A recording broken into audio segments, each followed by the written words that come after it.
Waduh, Komo, ini saya mau diundang di acara Saatnya Perempuan Bicara. Mau apa ya, saya masih ngomong apa ya? Weleh, weleh. Iya, Kak Sate, salah, Kak Seto. Hati-hati ya, pokoknya harus bicara yang benar. Aku nanti juga mau lihat weleh, weleh, weleh.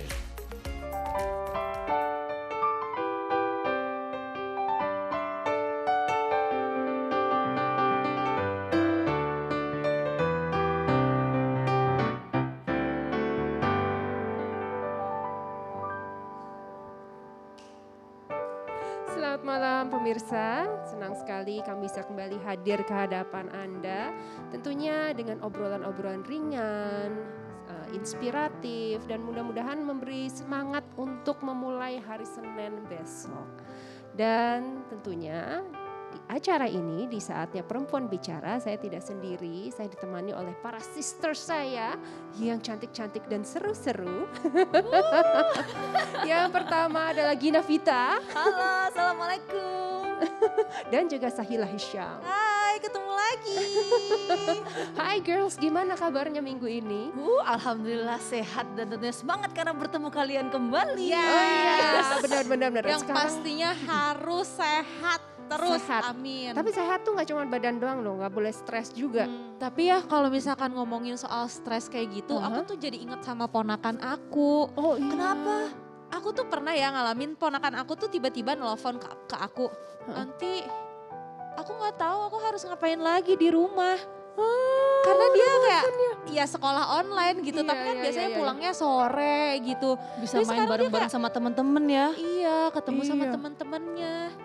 Iya. Kalau sekarang dia bingung sendiri. Banyak sih ada ahli-ahli yang mungkin lebih paham soal anak-anak ya. Nah, termasuk tamu kita satu ini nih. Ini juga ahli di bidangnya, ahli menyelesaikan masalah-masalah tadi kita sebutin. Ih, pas Penasaran banget nggak? nih. Pas banget Siapa? penasaran. Tapi Siapa aku nggak sih? mau nggak mau langsung nyebutin namanya dan nggak mau memanggil. Kenapa? Ini ada clue-nya, coba kita dengarkan musik. Pakai musik segala. Nanti kamu lewat. Ingat gak? Ingat gak? Lupa liriknya kita ya. Macet lagi. Gara-gara si komo lewat kaset. Kita panggil Kaseta. Ya ampun, Kaseta. Selamat Kak datang. Sahila, Kak Olga, Kak Vita. Ya, Ini Kak. weleh, weleh, weleh. Ingat banget ya wele. Tapi yang weleh-weleh itu suara Kaseto kan yang waktu itu? Iya, betul. Jadi itu boneka Komo itu infonya katanya itu boneka naga tahu. Emang itu benar Kak Iya, Seto? memang Jauh banget. komodo kan komodo dragon kan. Memang Iya. itu bagian binatang purba yang semacam naga. Oh, Begitu. turunan. Jadi memang bentuknya agak mirip naga dan boneka itu memang pertama kali waktu itu saya temukan di luar ya, di San Francisco, itu memang dari naga, dari hewan naga begitu. Jadi oleh-oleh untuk anak. Nah, pada waktu itu saya diminta untuk sebuah stasiun televisi untuk membuat cerita boneka. Lalu saya ingat ide saya waktu tahun 75, belum pada lahir mungkin ya. Itu saya menciptakan lagu tentang komodo begitu. Oh jadi lagunya ini sebetulnya dari tahun 75? Dari tahun 75 sudah ada. Lalu suatu saat memang diundang ke Samarinda.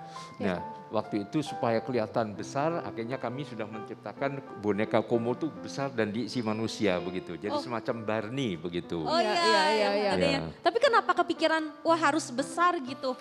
Iya, karena Ada ide. akhirnya jadi operet, jadi sebuah adegan yang sambil bernyanyi dengan anak-anak menari bersama. Drama musikal gitu Iya, ya jadi. iya, drama musikal. Nah, pada waktu itu untuk promosi pagi-pagi jalan-jalan di semacam Car Free Day begitu di Samarinda. Oh iya. Tapi gara-gara si Komo lewat, jalanan jadi macet karena ada yang ingin salaman, ingin berfoto dan sebagainya. Akhirnya lahirlah ide macet lagi gara-gara si Komo lewat. Oh, tapi Tapi gini, tadi di awal sempat kita bertiga itu menyinggung soal stres Kak Seto. Iya, Ya kan, iya, apalagi iya. sekarang ini lagi pandemi. Iya. Banyak orang yang mengalami stres. Tidak hanya orang-orang yang terdampak ekonominya yang bisa mengalami stres, tapi juga orang tua dan juga anak yang sekarang kita tahu sedang diberlakukan pembelajaran online, daring. Itu kadang suka orang tua gitu, anak-anak juga.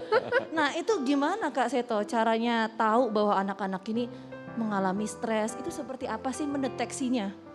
Iya, kita lihat saja kalau biasanya ceria, senyum, ya sinar matanya berbinar-binar, tiba-tiba seperti redup, ya, diem, kemudian mungkin uring-uringan, marah-marah, berantem dengan adiknya. Nah, itu bertanda bahwa anak sudah mulai stres. Tapi gini Kak Seto, yang ingin ditanyakan tadi Sahila juga sempat menyampaikan, apakah olahraga itu juga salah satu cara melepaskan stres gitu? Misalnya, apa perlu gerakannya seperti ini ya? Coba kita lihat. Kayak gimana sih Kita Kak? lihat. Kayak gimana?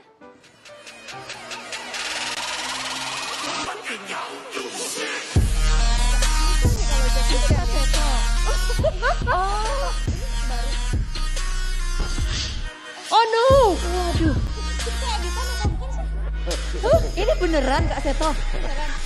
Iya, malah sebetulnya di dalam ini saya malah salto di atas genting segala macam, tapi waktu itu jangan deh terlalu ini ya. Ekstrim banget ya. Iya, iya Keren. memang itu bawaan masa kecil ya. Astaga, Ini ini Karena- belajar di mana? Ya itu kan nggak nyangka karena apa ya, biasanya memang lebih dahsyat, cuma sempat di film Di syutingnya shoot itu oleh belum. pakai handphone ya, oleh anak-anak sendiri begitu, terus yang mengelola media sosial ini kan Media anak-anak sosial juga di kan. Kak Seto. Ini sih memang keren banget walaupun ya bahaya ya gitu. Tapi mungkin Kak Seto sendiri udah sering Kak Seto kayak gini Iya, kayak kelihatan iya. lihai banget. Malah waktu itu umur dibilang berapa waktu itu? itu baru kemarin berapa Jadi, berapa bulan yang lalu nih. Padahal Kak Kak Seto Seto ini ini udah mau menginjak usia 70 loh. Sebetulnya memang kebiasaan saja dari kecil, dulu kecil naik pohon, naik atas genting juga lompat-lompat di babak belur tuh udah biasa sekali Oh, begitu. jadi dari mudanya udah begitu. Tapi sebentar. Ini sebenarnya yang banyak banget pertanyaan nih. Karena banyak banget terlintas juga setiap kali kita melihat Kak Seto. Ini kan kakak abadi ya. sekarang panggilnya bukan Kak tapi Kek Seto. Namanya cuti ya. Tapi Karena- seluruh orang di Indonesia manggilnya tetap loh Kak. Kak Seto. Hidup abadi. Tidak menua. Nah, sekarang oke, kita nanya nih.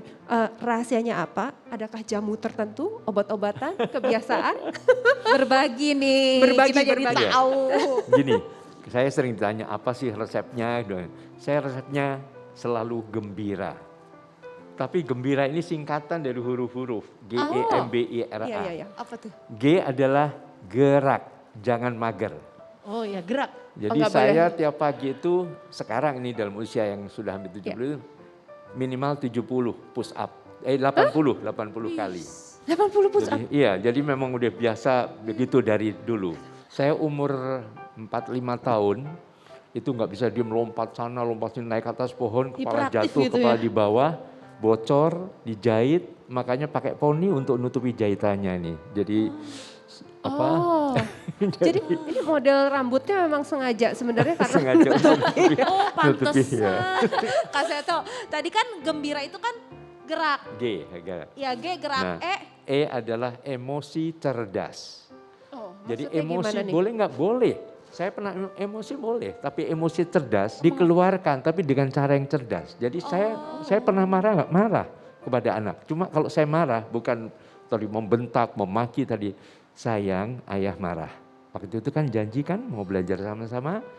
Jadi marah dengan sedikit senyum, dengan sedikit membelai kepala anak. Itu justru marah yang menusuk cerdas. gitu. Gimana ya? Itu marah yang diam-diam seperti itu. Sayang, aku marah. Kamu jangan begitu ya. Lulu lah, Calon suami saya harus lihat tayangan ini berarti. Bener. Tadi udah nih, M apa kalau gitu? Nah, M adalah makan dan minum teratur, tapi makanan yang sehat. Iya. Nah, saya sudah 10 tahun ini vegan. Oh vegan. Jadi ternyata makan sayuran, buah-buahan yang nabati itu membuat emosi juga lebih terkendali. Oh, oke. begitu. Terus kemudian kalau B-nya? B adalah beribadah, berdoa, bersyukur, dan bahagia. Oh, oke. Kemudian I-nya? I-nya? Nah, I-nya adalah istirahat. Kadang-kadang kita lupa istirahat. Yes. Saya mengatur waktu tradisi istirahat saya 8 jam yang berkualitas. R sekarang. R-nya adalah rukun dalam keluarga. Rukun dalam keluarga. Ramah kepada siapapun juga. Iya. A-nya Nah, A-nya adalah tetap aktif berkarya. gembira. Iya. Selalu gembira. Singkatan gembira itu juga membuat kita gembira. Iya. Berbincang malam hari ini bersama dengan Kak Seto. Setuju. Masih banyak lagi isu-isu dan juga hal-hal menarik yang akan kita kulik dari Kak Seto. Tapi kita harus jeda dulu sejenak. Saatnya Perempuan Bicara akan kembali sesaat lagi.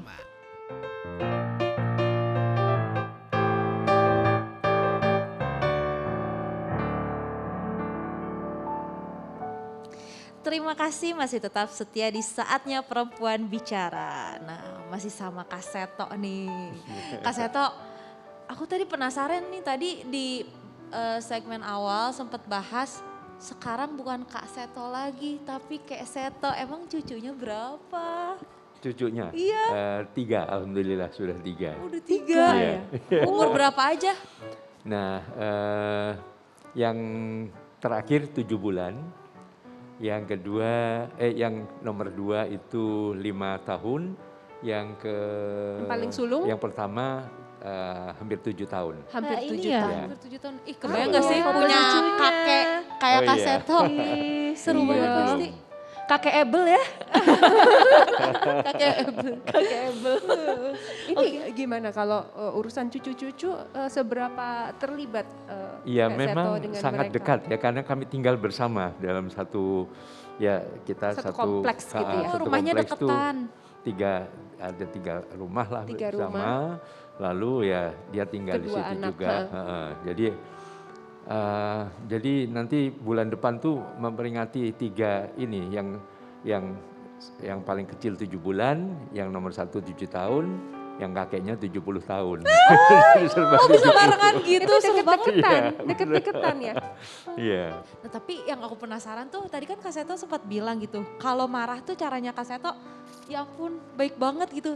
Pernah gak sih Kak Seto yang marah emosi gitu, Iya. kelepasan atau gimana? Iya, saya biasanya kalau udah meledak mau marah itu ya, diledakkan dengan di kamar mandi. Kalau sudah mendengar misalnya biasanya lagu-lagu dari Tapanuli Utara, kalau di kamar mandi sudah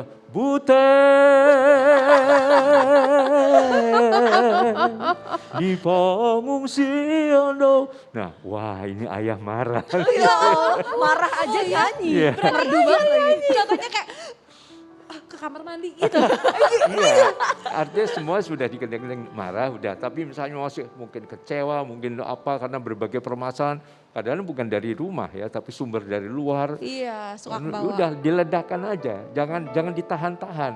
Artinya bahwa ledakan itu ibarat gunung berapi ya, ada Iya. magma yang membara. Nah kalau ditutup itu akan terjadi ledakan. Di Tapi tempat-tempat dibuka lain. saja akhirnya menjadi asap. Nah mungkin kan jadi segala macam potensi Diadem bisa gitu. jadi Jangan hal yang dipendam positif. Tapi intinya. kan. anak-anaknya itu kalau nggak dimarahin dengan cara klasik ya, klasik biasanya orang marah-marah soalnya. Enggak, itu Dimaki-maki. tetap Itu tegas lebih- perlu, iya, tetap ketegasan tegas perlu. perlu. Jadi tidak. Jadi misalnya dengan pembicaraan sebelumnya kita bikin komitmen. Oh, jadi Nah, keputusannya dirundingkan. tegas, tapi Iya. bukan dikeluarkan dengan maki-maki gitu ya. Iya, betul begitu. Oh, Hal-hal Jadi itu yang kemudian konsisten nanti ya. bisa ini ya membentuk karakter anak untuk kedepannya Kak Seto ya dengan hal-hal tadi komunikasi antar keluarga, Iya, anak dan orang Iya, tua. yang paling penting adalah bisa bekerja sama. Itu karena anak banyak tidak bisa bekerja sama karena selalu dengan cara kekerasan, dengan cara Iya, pemaksaan. iya. Akhirnya nanti dia jadi pemimpin juga memaksakan aja. Jadi direktur, jadi kepala ini main perintah Jangan dan ego sebagainya. ya orang sebagai orang tua Betul. jangan ego Dan- akan kemauannya. Iya, yang penting lagi juga antara suami, istri, kakek, nenek itu Harus itu kompak. juga kuncinya, Ha-ha, harus harus kompak. Dan kunci kompak yaitu komunikasi yang efektif tadi, begitu. Nah, Iya, iya. Bicara soal sistem parenting yang tadi Kak Seto juga sempat sampaikan, ini kan sudah puluhan tahun ya Kak Seto ini mengabdikan diri untuk terjun langsung menangani masalah persoalan anak di Indonesia. Nah ini gimana sih awalnya terjun dan tertarik untuk mengikuti masalah-masalah anak dan lain-lain ini seperti apa? Iya, memang bawaan dari kecil karena saya trauma adik saya yang bungsu meninggal, ya sedih sekali dan akhirnya saya sangat peduli pada anak-anak di sekeliling saya, tetangga kiri kanan, kemudian kalau lebaran kumpul saudara sepupu, saya mendongeng, saya menyanyi dan sebagainya, main sulap dan sebagainya. Nah, kemudian kejadian yang sangat bersejarah itu adalah 51 tahun yang lalu. Jadi sebelumnya saya ini gagal nggak bisa jadi dokter, gagal masuk FK, UNER. Saya kan kembar kan, dia diterima saya tidak. Oh jadi Uner dan tadinya UI ya? mau Apa? jadi dokter. Di universitas itu Universitas Erlangga. Erlangga Surabaya. Ya, Surabaya. Gara-gara gagal saya coba ke UI, ke Undip dan ke UGM. Susah-susah FK semuanya semua. memang ya. Gagal lagi. Iya. Nah akhirnya saya sedih sekali, akhirnya saya minta izin ibu saya pergi saja memisahkan diri ke Jakarta. Loh, Jakarta nggak ada teman, nggak saudara, nggak sebagainya. Nggak boleh, tapi karena saya nggak kuat, akhirnya bahasa Perancisnya saya minggat gitu. Saya kabur, nah namanya juga nggak punya apa-apa. Saya masuk Jakarta ini, wah ternyata susah cari kerjaan dan sebenarnya saya 7 bulan jadi gelandangan. Merantau Jadi ya. dengan ijazah SMA aja itu ya? Iya, jadi ngelamar apa-apa, waduh enggak. Sampai ngelamar jadi pembantu rumah tangga saja, begitu tahu lulusan SMA, enggak, saya cari yang SD. Waduh, Loh, jadi malah nggak mau malah ya? nggak boleh waktu itu. Jadi akhirnya ya sudah 7 bulan, akhirnya melamar di suatu kantor, saya jadi office boy. Kemudian saya OB, tanya, ya, jadi sebelumnya saya tidur di emperan di tempat sampah itu selama 7 bulan. Nah, Bagaimana? kemudian saya waktu itu membantu di suatu tempat untuk cuci sore hari, lihat ada di TV ada Bukasur Taman Indria di TVRI waktu itu. Tahu Taman Indria ya? Pak Kasur Kasur. alumni ya? Aku Olga alumni lulusan Pak ya? Kasur. Pak Kasurnya ya. Pak Kasur kamu kenal? Aku ya itu pencipta lagu ya. Iya. Iya. Aku baru Udah tahu zaman tadi itu dari ya. kamu ternyata punya sekolah juga. Punya Nah, sekolah. akhirnya saya juga bisa kalau seperti itu. Saya datang ke TVRI, saya tanya, saya mau ketemu Bu Kasur. Wah, bukan di sini, beliau ada di rumahnya. Di mana? Dikasih alamatnya. Dari Senayan ke Cikini saya jalan kaki. Jalan kaki karena nggak punya ongkos Ya, gitu. iya namanya juga gelandangan. Jauh Tapi banget tetap itu. bawa baju yang agak rapi lah. Lalu saya ketok pintunya, yang buka ternyata Pak Kasur. Oh, langsung Lalu saya ketemu. bilang, Pak, saya calon mahasiswa UI. Namanya juga calon ya, kapan-kapan maksudnya gitu. Terus apa responnya baik. ketika itu? Oh baik, apa maksudnya? Saya mau jadi pembantu Bapak, nggak usah digaji deh. Pokoknya saya ikhlas apapun juga. Oh boleh, nanti sore datang ya. Nah, beliau punya PAUD ya, namanya Kebun Kanak-Kanak itu di Taman Situ Lembang. Di Danau Situ Lembang situ. Oke jam 4 ya, begitu sorenya saya datang. Pak, tadi siang saya datang ke rumah Bapak. Oh iya, siapa Dik namanya? Saya namanya Seto. Lalu ibu-ibu pengasuh yang membawa putra-putrinya yang masih balita Iya, itu iya. diperkenalkan. Ibu-ibu, sekarang saya punya asisten baru calon mahasiswa UI. Langsung diterima itu waktu itu? Langsung Kok diterima. bisa seyakin itu ya? Makanya terus, Dik siapa namanya? Saya namanya Seto Pak. Nah kita panggil Kak Seto. Itu saya Nama Kak lihat. Seto dari Pak Kasur Iya, berarti? saya lihat jam 4 sore kan, udah, akhirnya saya udah ngajar nari segala macam. Sampai di rumah kan saya selalu biasa bikin buku harian kan. Saya lihat, loh hari ini tanggal 4, lalu bulan April ya, 4, bulan 4, wah serba 4 ini, jam 4, tanggal 4, bulan 4. Nah itu yang saya anggap sebagai hari bersejarah pengabdian saya ke dunia anak-anak. Jadi tahun ini 4 April kemarin berarti sudah 51 tahun saya mengabdi di dunia anak. Kalau menurut Kak Seto sendiri, apa sih yang bikin membuat Pak Kasur menerima gitu kalau dari Kak Seto sendiri? Ya enggak tahu, kalau saya kan selalu yang waktu itu dipesan oleh ibu saya kan waktu kecil terkenal paling 3 hal. Paling bandel, paling jelek, paling bodoh gitu. Masa? Iya, ya saya angka tertinggi kalau matematika dapat 4 waktu kecil ya. Tapi ya udah, waktu itu ibu saya bilang, kamu boleh nggak pinter, kamu boleh nggak cakep, yang penting kamu selalu senyum. Itu yang diajarkan ibu saya. Orang akan senang kalau kamu senyum, kamu ramah kepada siapapun juga. Nah mungkin saya mencoba itu, selalu hormat ya, kepada Pak Kasur, akhirnya ya beliau sangat percaya. Bahkan saya ingat tanggal 23 September Iya. tahun 70 ya, waktu itu beliau mengatakan, waktu saya membantu, pokoknya saya waktu bantu apa aja saja dikerjain dibantu. gitu ya. Merapikan angklung, terus beliau pegang punggung saya. Dik, kalau saya mati, itu kata-kata persis seperti itu. Tolong adik yang melanjutkan perjuangan saya melindungi dan mendidik anak-anak Indonesia. Itu saya pegang terus sampai sekarang. Amanat dari Pak Kasur ya. Iya. Wow, luar biasa Kak Seto. Ngobrol malam ini tuh benar-benar banyak ilmunya banget. Mulai dari cara mengelola stres, gimana kita menanggapi anak yang stres, terus parenting juga dapet. Makasih banyak Kak Seto udah main ke Saatnya Perempuan terima kasih Bicara. untuk Terima kesempatan kasih. yang berharga di tempat luar biasa ini. Terima kasih Kak. Terima kasih. Semoga sehat selalu. Pokoknya Amin. rencana ke depannya semua dilancarin ya. Terima kasih. Iya, Terima kasih. Nah pemirsa, abis ini kita bakalan ada bintang tamu satu lagi. Penasaran kan? Tetap di Saatnya Perempuan Bicara.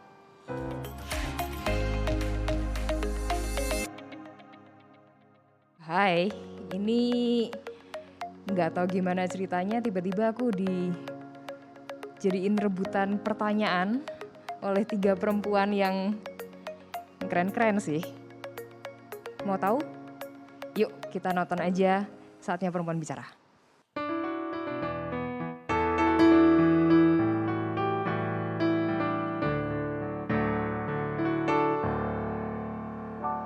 Masih di Saatnya Perempuan Bicara, pemirsa, kalau di segmen sebelumnya tadi kita sudah membahas gimana sih caranya untuk menghilangkan stres di masa pandemi. Nah, untuk segmen ini kita masih berbicara sih soal pandemi COVID-19. Tapi kali ini kita akan bahas soal gimana sih beratnya para tenaga kesehatan yang menjadi garda terdepan dalam penanganan pandemi COVID-19.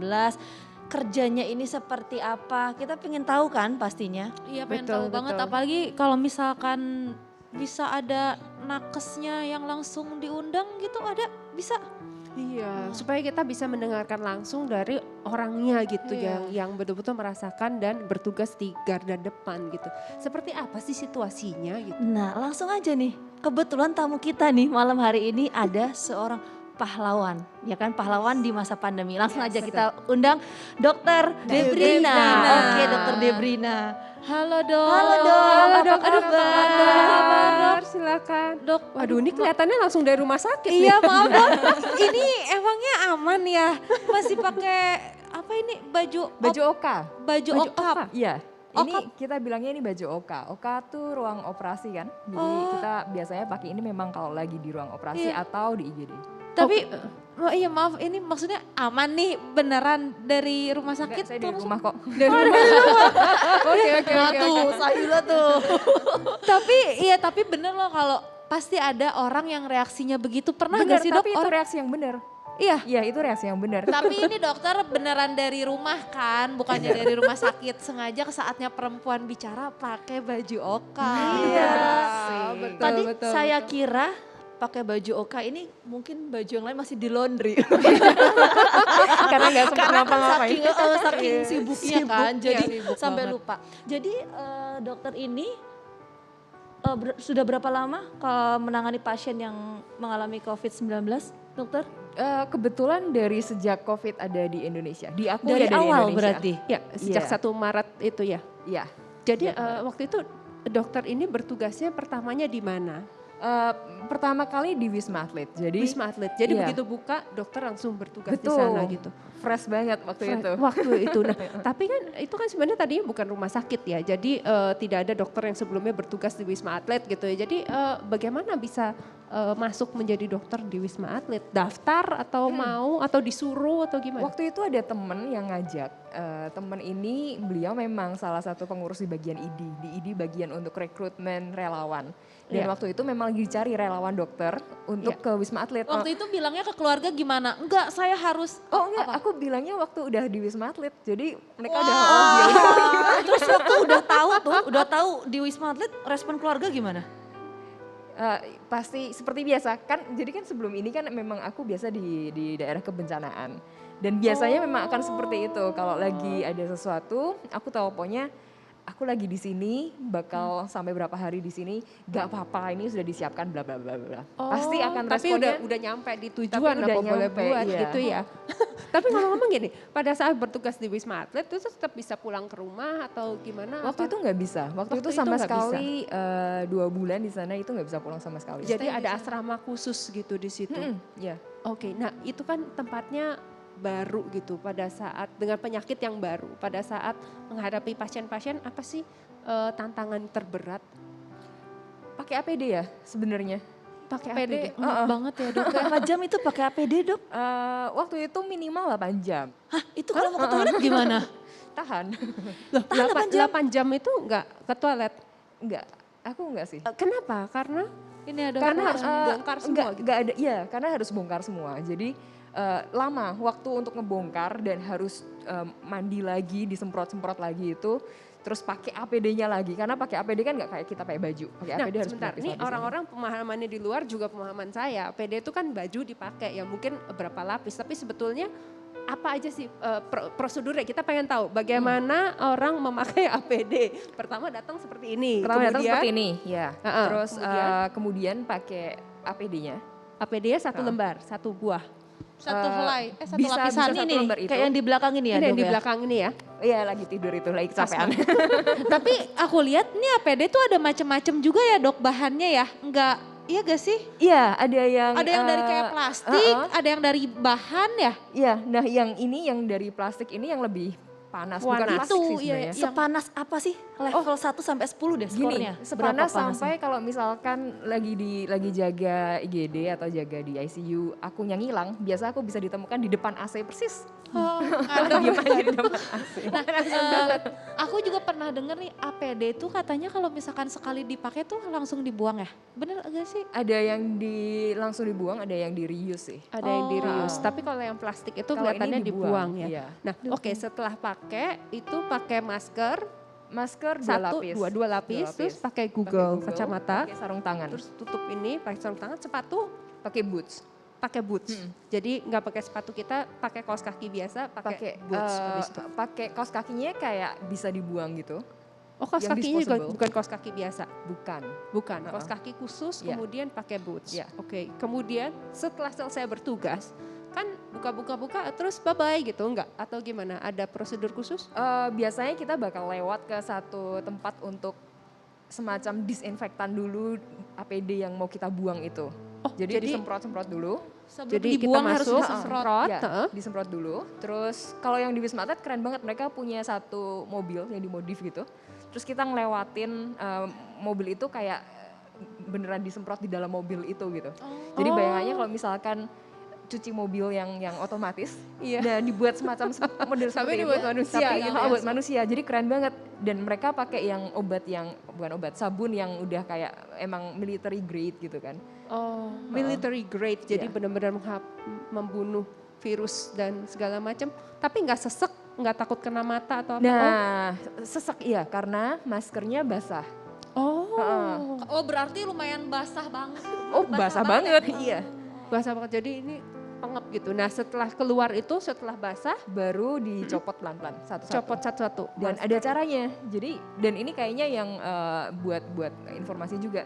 Jadi misalkan copot masker itu udah pantangan banget pegang bagian depan gitu ya. Jadi harus dari sini dari samping misalkan gitu. Jadi harus dari samping gini ya? Ha-ha. Biasanya langsung gini ya. Kenapa kalau begini apa bedanya tuh? Bagian depan kan karena kita anggap ini bagian Kan yang kotor ya? kotor, Oh. yang terpapar kan. Misalkan Enggak kena kan gitu.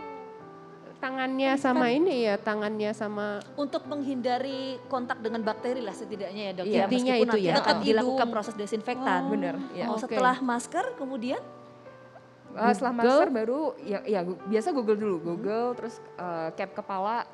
Terus kalau sepatu nah bootsnya tadi itu waktu sebelum disiram biasanya disikat dulu.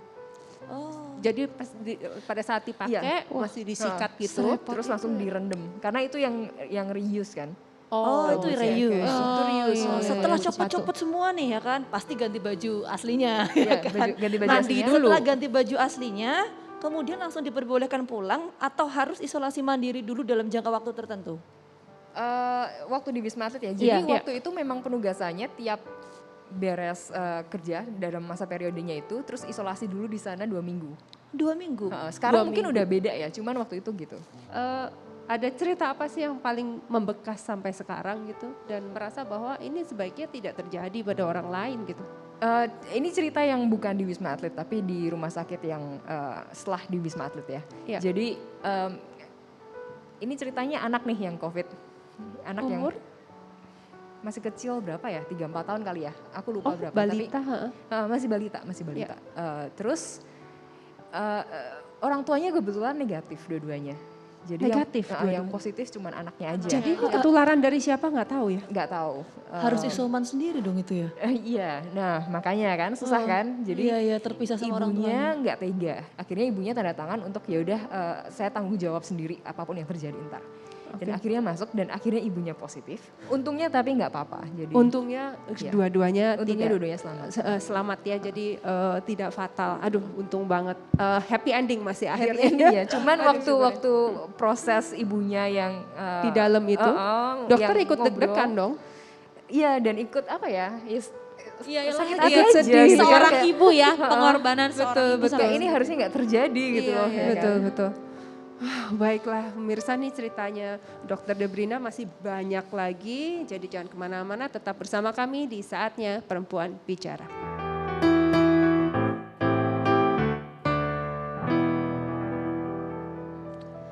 Kembali lagi di Saatnya Perempuan Bicara. Nah, Dok, ternyata dokter tuh walaupun lagi sibuk nih, sesibuk-sibuknya tapi sempat meluangkan waktu untuk hobinya masak, baking sih. Kayak lebih bikin roti-roti sourdough gitu. Yes, harus. Kalau nggak meledak aku nanti. Tapi gimana caranya? Wih, ini nih kan waktunya bisa ya kekejar ya.